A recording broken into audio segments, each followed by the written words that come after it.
Hi, I'm Liz Stetler with DAV, and we're here in Indianapolis for a RecruitMilitary DAV job fair. And I have Jeremy Yost with us today. He is our National Employment Director as of this month. Yes. Congratulations. Thank you. So tell me a little bit about what we're doing here today. So we're conducting the job fair here at Lucas Oil Stadium. We currently have 44 companies here, and we have over 300 veterans that are pre-registered. So we're looking to get them set up together to hopefully have them employed in the near future. Awesome. And as a veteran yourself and somebody who's been in the employment sphere for veterans, what is something that you went through during your transition that you wish that had been there that DAV offers? When I was going through transition, I wish there was a better way of understanding the information that we're providing here today on helping veterans find that employment. And we're working with companies that are strictly wanting to hire veterans, spouses, and their children in these roles from our military community. Great. Yeah, and I was about to ask who's all invited. So obviously, military, active duty, transitioning, veterans, spouses, dependents. Yeah. And what kinds of expectations should they have when they come to a DAV job fair? So when coming to the job fair, make sure that you have your resume already set up. Make sure you dress to impress, and then talk to every single company. You don't know what opportunities are here today. Just give like examples. When we think of TSA, most of us think airport security, but they were at an event hiring nurses. A lot of nurses wouldn't even talk to TSA because they don't know that those opportunities are even available. So take the time, talk to every company, because they might have a great opportunity for you and also for them as well.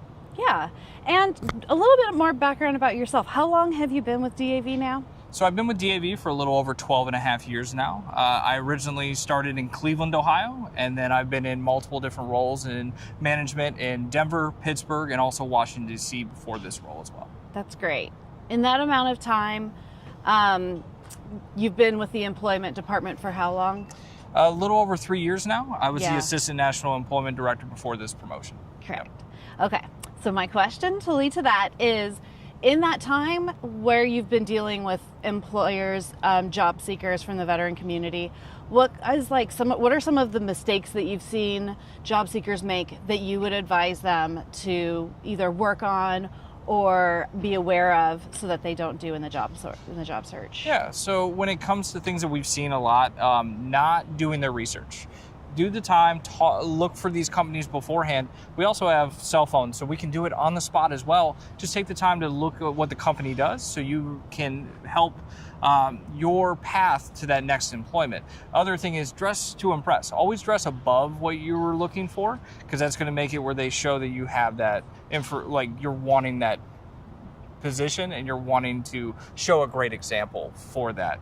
And then the other thing is just have your resume ready to go and tailoring it to the job description. Now, you might not be able to do that before the job fair, but you can get the job description and tailor it and get it uploaded so they can review that later on. That's awesome. Yeah. And here at the job fair, walking around, looking nice, did the research, have their resume ready, how do they make a good impression on the employer at that table right there? So having a genuine conversation with them. Don't go up to them and ask them what jobs they have. That is the biggest turnoff for recruiters. Go up and ask them how they got their job. Is it fulfilling to work for that company? What are things that they enjoy about the job? Things of that nature. So the recruiter will also provide that information to them as well, and they have that genuine conversation. Another thing is a 30-second elevator pitch. Understand what you bring to the table and provide that to the company. The best way to get a job is telling them how you are going to make their company or organization better, and that's what they're looking for. They're not looking for somebody that's just coming up for a job. They're looking for somebody that wants that career path with that company. Yeah. So that is something you hear a lot about is in the job search space, is creating an elevator pitch. Can you talk just a tiny bit about how somebody does that and what that is? So a 30-second elevator pitch is talking about the experience that you have, any education you have, any credentials you have, and what you've learned from other types of jobs that you can bring to the table. All these companies here know that you were in the military, so they're not looking for your military experience. They're looking more at what else you bring to the table, because they already know what you're going to bring from just basic military experience. There are things online, especially from our corporate partner RecruitMilitary, that shows you exactly how to set up a 30-second elevator pitch at no cost to you. So you just have to review it and then make your own. That's awesome. Yeah. Well, thank you so much for taking the time to talk today. Any last words for our job seekers who are coming? Yeah, if you're coming out today, just come down to Lucas Oil Stadium. We're going to be here from 11 to 3. If you're not able to come, still register. These companies will have access to your resume after the event. And you can also go onto our website, jobs.dav.org, and you can search through the 215,000 jobs that we have with over 1,700 companies.